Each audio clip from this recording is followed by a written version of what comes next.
Hai, Assalamualaikum dan salam sejahtera. Bersama saya lagi, Iju Zulizan. Anda semua apa khabar? Diharapkan semua berada dalam keadaan sihat walafiat dan kita semua dijauhi daripada jangkitan COVID-19. Pada bulan 3, Pro 2 telah melancarkan iaitu Pro 2 Ativa, di mana Pro 2 Ativa ni dia ada 3 varian. Varian AV, H dan juga X, dan alhamdulillah Ativa ni mendapat sambutan daripada semua rakyat Malaysia. Cumanya, untuk ketiga-tiga varian ni, model AV adalah yang menerima tempahan paling banyak, diikuti dengan model H. Untuk model X ini, tempahan agak kurang. So, hari ni saya nak kongsikan dengan anda 10 sebab yang saya rasa kenapa Ativa X ni masih lagi berbaloi untuk anda miliki. So, anda pula macam mana? Apa pandangan dan pendapat anda? Kalau ada pandangan dan pendapat, tuliskan di ruang komen.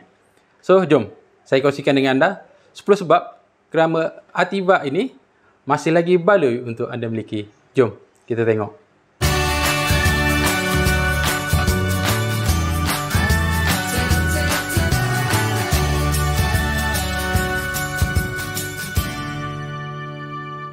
Yang pertama, Ativa ni dia menggunakan enjin turbo, di mana dia mampu menghasilkan kuasa sehingga 98 horsepower di RPM 6000 dan juga 140 Nm of torque di RPM 2400 hingga 4000. So, antara kelebihan enjin turbo ni, dia punya torque adalah panjang lah daripada 2400 hingga 4000.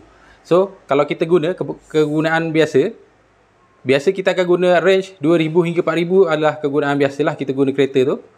So, bila di RPM tu, torque berada dalam keadaan maksimum, so kereta akan terasa lebih pick up dan lebih respon lah. Yang kedua, Ativa X ni dia menggunakan gearbox di CVT, iaitu dual mode CVT, di mana gearbox ni digunakan dua mekanisme lah, iaitu bell dan juga gear mechanical. Untuk kelajuan rendah dia akan menggunakan bell. Apabila masuk ke kelajuan tinggi, gear tu akan menggunakan gear mechanical lah untuk meningkatkan prestasi dan mengurangkan bunyi. Yang ketiga, Ativa X ni dia ada mode power. So, untuk penggunaan biasa, dia berada dalam mode eco untuk penjimatan minyak. Tapi untuk di bahagian steering tu ada satu button PWR. Yang itu kita boleh tekan untuk tukar kepada mode power lah. So, kalau kita on mode power ni, kereta akan tambah lagi prestasi kereta lah. Lebih power, lebih pick up. Kalau kita macam contoh nak motong-motong, sesuai kita onkan mode power ni. Yang keempat, Ativa X ni mempunyai mode manual, di mana untuk dalam gearbox tu, bila berada dalam keadaan D, kita tarik ke kanan, lepas tu kita tolak dan tambah kat situ untuk pertukaran gear. Dia akan tukar kepada mode manual lah. Tolak tu tambah gear, tarik tu untuk kurangkan gear. Yang kelima, Ativa X ni dia menggunakan platform DNGA, iaitu DSU New Global Architecture, di mana platform ni banyak meningkatkan prestasi daripada segi ride dan juga handling untuk kereta Ativa ni.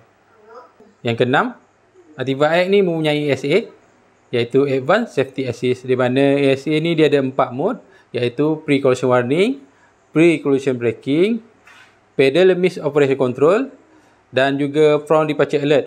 So, kalau anda nak tahu lebih lanjut lagi, saya akan letakkan link untuk penerangan pasal ASA saja. Saya letakkan link di bawah. Anda boleh klik link tu dan tengok secara detail lah berkaitan dengan ASA ni. Yang ketujuh, Ativa X ni dia ada LDP dan juga LDW, iaitu Lane Departure Warning dan juga Lane Departure Prevention. Mana fungsi ni apabila kereta, contohlah kita drive kereta kita nak masuk ke lorong sebelah, bila dia kesan line di jalan tu, dia akan keluarkan amaran, bunyi lah. Lepas tu kalau tiada tindakan daripada kereta, so kereta tu akan bergerakkan steering sedikit ke kanan. Kalau ke kanan lah, ke kiri dia akan bergerakkan steering tu sedikit supaya kereta tu masuk balik ke lorong asal. Yang ke-8, Ativa X ni menggunakan LED headlamp, di mana headlamp ni dia mempunyai sistem auto high beam. Auto high beam ni kalau kita on sistem tu, apabila kita jalan, apabila ada kereta di hadapan, so lampu akan automatic low beam lah. Bila kereta tu lepas je, dia akan automatic high beam. Dan juga lampu ni juga boleh diubah level ketinggian dia, ada 5 level ketinggian lah secara elektrik. Dalam kat bahagian pemandu tu ada button untuk kita setting, ada 5 ketinggian kat situ. Yang ke-9, Ativa X ni dia menggunakan smart key dan juga push start button.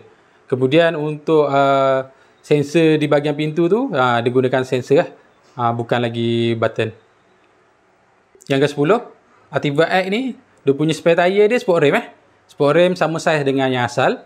So kalau berlaku kebocoran ke, kita tukar tayar spare, tak risaulah. Maknanya tayar tu sport rim juga. So masih nampak cantik.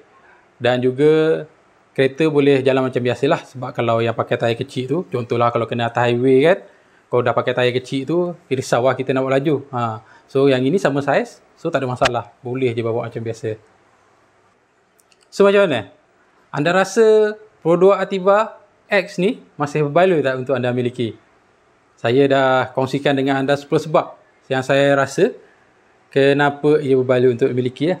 So pada yang belum komen dan belum memberi pandangan ataupun pendapat, boleh buat sekarang. Tuliskan pandangan dan pendapat anda di ruang komen. Okey, kepada siapa yang suka pada video saya ni, tekan like.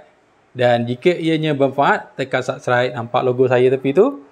Logo, tekan logo tu, tekan subscribe. Okey, jumpa lagi di video akan datang. Moga bermanfaat. Assalamualaikum.